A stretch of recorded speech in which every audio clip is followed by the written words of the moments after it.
EVM चूंकि एक free और फेयर इलेक्शन की तरफ से हमारी हुकूमत का एक बड़ा मेजर इनिशिएटिव था, उसको सबोटाज किया गया, उस कानून को हटाया गया। ये तो हुई इलेक्शन को मुसलसल उसी तरह से धांधली ज़दा करने के लिए वो स्क्रैप की गई। ये एजाज़ इनको जाता है पीडीएम की हुकूमत को। फिर दूसरा जो लॉ स्क्रैप किया, ये पहली लेजिस्लेशन है इनकी, और वो थी नैब के कानून में तब्दीली। किस तरह से प्रोटेक्ट किया इन्होंने अपने लोगों को, किस तरह से इन्होंने ऐसे उसको तराशा कि जिससे कि करप्शन ना रहे, जिससे कि जो लोग करप्शन के मुर्तकिब होते हैं उनको छुट्टी मिल गई। यानी दूसरे लफ्जों में करप्शन को उस लॉ की वजह से उसको में तब्दीलियां की गई। अब देखें, बात यह है कि आप किस नीयत से काम करते हैं और किन लोगों के लिए आप काम करते हैं। आपने वो कवानीन अपने लिए बनाए, आपके लीडर्स थे, पीएमएलएन और पीपल्स पार्टी के लीडरशिप पे करप्शन के सीरियस चार्जेस थे, जो कि इन्होंने अब एक दूसरे पे बनाए थे। हमने नहीं बनाए थे, इन्होंने एक दूसरे पे बनाए। और जब बात आई इक्तिदार की, उसमें ये दोनों शामिल हो गए, भाई भाई बन गए।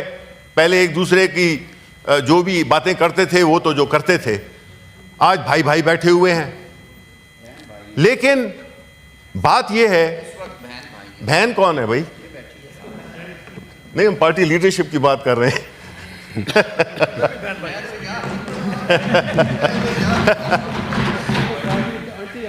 जी प्लीज प्लीज प्लीज। अच्छा जी, नहीं देखें नो चेयरमैन साहब, बात यह है कि ये मुल्क हम सबका है, और किसी एक खास तबके को जो कि अशराफिया है उसको ये हक नहीं पहुंचता कि वो इस मुल्क के 25 करोड़ आवाम की जिंदगियों से खेले, उनके मुस्तकबिल से खेले, उनकी खुशहाली से खेले, उनकी जानों से खेले, उनकी प्रॉपर्टी से खेले।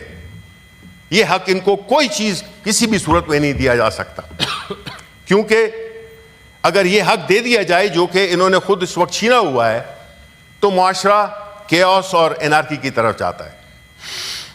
अब जो इदारा जिम्मेदार होता है इलेक्शन कराने का, वो होता है इलेक्शन कमीशन ऑफ पाकिस्तान, और उसका जो आर्टिकल 224 के तहत, और अगर आप चीफ इलेक्शन कमिश्नर का हल्फ पढ़ें तो आपको ये अंदाजा होगा कि ये उनकी कॉन्स्टिट्यूशनल ड्यूटी है कि वो इंश्योर करें फ्री एंड फेयर इलेक्शंस को। लेकिन जब इलेक्शन कमीशन ही पार्टीजन हो जाए, जब इलेक्शन कमीशन ही एक फरीक बन जाए, तो फिर वो वही फैसले करेगा जिसमें कि उसने हमारी पार्टी का इंतखाबी निशान हमसे वापस लिया। हमारी जितनी भी पिटिशंस थी, कितनी मुश्किलात हमारे लिए क्रिएट की गई, आज तक हो रही हैं। ये ऐसा बायस्ड, इतना कंप्रोमाइज्ड इलेक्शन कमीशन हमने अपनी तारीख में नहीं देखा था। इलेक्शंस लेट कराए, कॉन्स्टिट्यूशन को सबवर्ट किया गया। यह आईनी जिम्मेदारी थी कि जब असेंबलियां डिसॉल्व हो जाती हैं तो आपको 60 दिन या 90 दिन के अंदर इलेक्शन कराने होते हैं। वो भी इलेक्शन कमीशन ने किया, और वहां से एक चेन ऑफ इवेंट्स हुआ जिसमें कि इलेक्शन कमीशन ने, उससे पहले इलेक्शन एक्ट में भी तब्दीलियां की गई और इस किस्म के कवानीन डाले गए। तो जब इलेक्शन हो गया और बावजूद तमाम तर मुश्किलात खड़े करने के, लोगों को उठाए जाना, इलेक्टोरल सिंबल नहीं देना, मज़हका खेज किस्म के इंतखाबी निशान देना, उसके बावजूद पाकिस्तानी अवाम ने जमहूरियत के साथ अपनी कमिटमेंट को निभाया और पाकिस्तान तहरीक इंसाफ के हमायत याफ्ता कैंडिडेट्स को वोट दिया। लेकिन चूंकि मकसद तो रोकना था पीटीआई का, सारे हरबे नाकाम हो गए, लीडर को भी जेल में डाल दिया, तो फिर इसका नतीजा क्या निकलता? चाहे वो इलेक्शन ट्रिब्यूनल बने, उसमें बायस नजर आया इलेक्शन कमीशन ऑफ पाकिस्तान का, चाहे जितनी उजरदारियां थी, जितने भी मसाइल थे, उसमें मेन आइटम यही था कि पाकिस्तान तहरीक इंसाफ को किसी तरीके से कोई रिलीफ नहीं देनी है।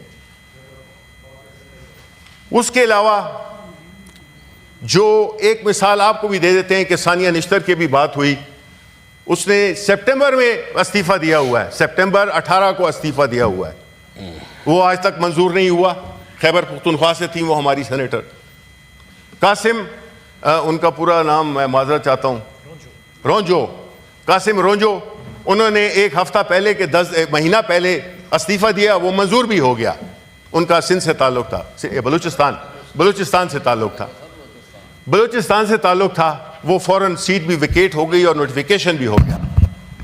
लेकिन खैबर पख्तूनख्वा को, वो चूंकि खैबर पख्तूनख्वा से थी, उनको रिलीफ नहीं देना, क्योंकि ऑलरेडी ये कितनी अफसोस की बात है, मुझे लॉ मिनिस्टर साहब बताएं कि वो किस तरह से जस्टिफाई करेंगे एक हाउस ऑफ फेडरेशन जिसमें कि एक सूबे को डिनाई किया जा रहा है कि उसके सेनेट के इलेक्शंस हों और उसके नुमाइंदे सेनेट में आए, तो खैबर पख्तूनख्वा के अवाम क्या सोचेंगे कि ये हाउस ऑफ फेडरेशन है या ये कुछ और है?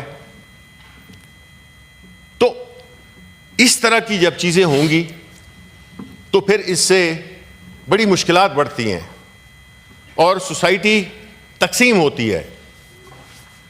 हम ये समझते हैं कि एक तो नमाज का भी टाइम है, अगर आप असर का नमाज भी निकल रहे, काफी जी नमाज का भी टाइम है जी जी, और बाकी मेंबरान ने भी बात करनी है बड़ी, नहीं थोड़ा सा नहीं देखें चेयरमैन साहब, जो बात हुई है हमारी वही कि उसमें आपने कहा 45 मिनट 1 घंटा बात करें, ये आपने कहा था कि नहीं? मजाकन थी वो सर, इस तरह की उस पे मजाकन बातें नहीं होती हैं। मैं इंपॉर्टेंट इश्यूज रेस कर रहा हूं कि देखिए सर, बात ये होती है कि जब इलेक्शंस फ्री एंड फेयर नहीं हो तो गैर नुमाइंदा लोग ऐवानों में बैठे होते हैं, उनकी वो मॉरल हैसियत नहीं होती, उनके पास वो अखलाकी जवाज नहीं होता कि वो हुकूमत कर सकें। वो ऐसे कवानीन बनाएंगे जिससे कि अवाम का कोई ताल्लुक नहीं है, वो सिर्फ अपनी पावर को कंसोलिडेट करने के लिए कवानीन करेंगे। उसमें जिस तरह कि आपने देखा कि जो लॉज पास हुए जिसमें कि peaceful assembly and public order act को ले लें, 26वीं तरमीम को ले लें, फिर पीका के लॉज को देख लें, यानी ये कवानीन बुनियादी तौर पे अवाम के लिए नहीं है। ये हुकूमत को वो आईनी पावर्स देना जिसको कि आइन का लिबादा दे दिया जाता है और हम उसके नताइज हम देख रहे हैं। तो जो भी जड़ है इस सारे मसाइल की वो ये है कि इस मुल्क में कभी फ्री एंड फेयर इलेक्शंस नहीं हुए।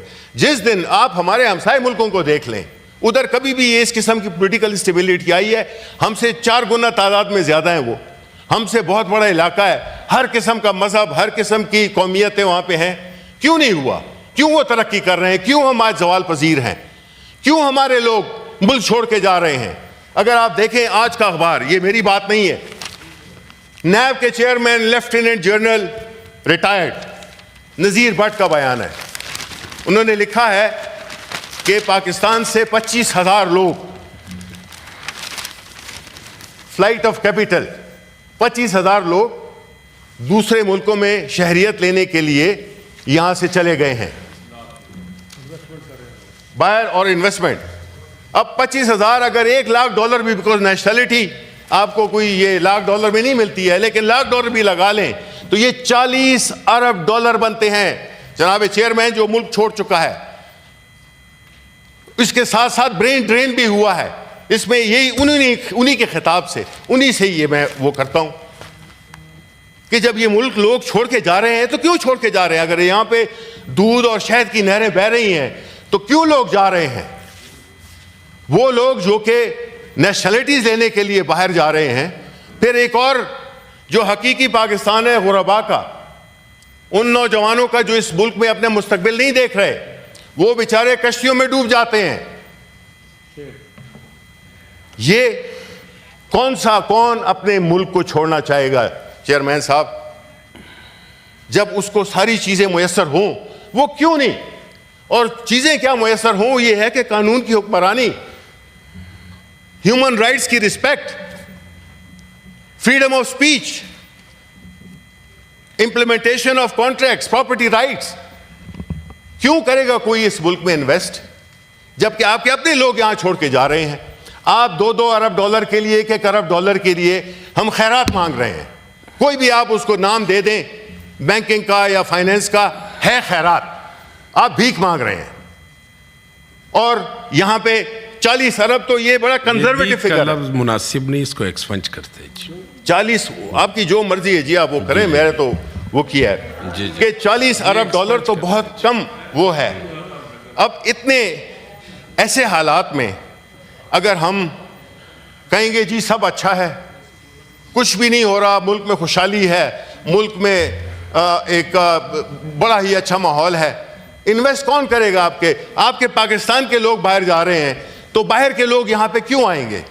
OPIA की प्राइवेटाइजेशन में आपने देख लिया, वो इस्लामाबाद एयरपोर्ट की आउटसोर्सेज में आपने देख लिया, एक गाहक आपको मिला। वो मेरे वाले साहब का एक शेर है, मिला था एक ही गाहक, सो हम भी क्या करते, सो खुद को बेच दिया बेहिसाब सस्ते में।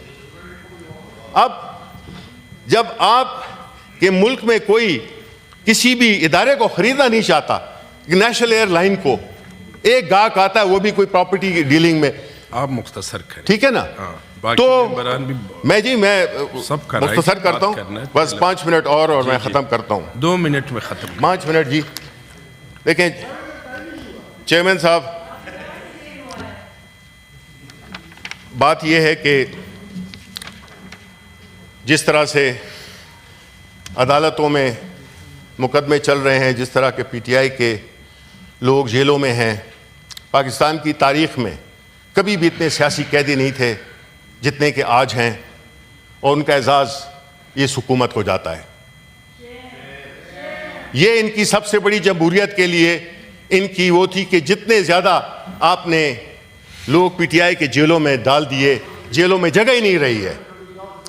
इसी तरह हमें ड्यू प्रोसेस ऑफ लॉ नहीं मिल रहा, हमारे केसेस नहीं लगते, हमारी जमानतों के लिए नहीं होता, वो नहीं दी जाती। हमारे लीडर को जेल में सियासी मुकदमात कायम करके जेल में रखा हुआ है। तो इस तरह के हालात में पॉलिटिकल स्टेबिलिटी नहीं आ सकती चेयरमैन साहब। ये मुल्क के लिए जहर कातिल है।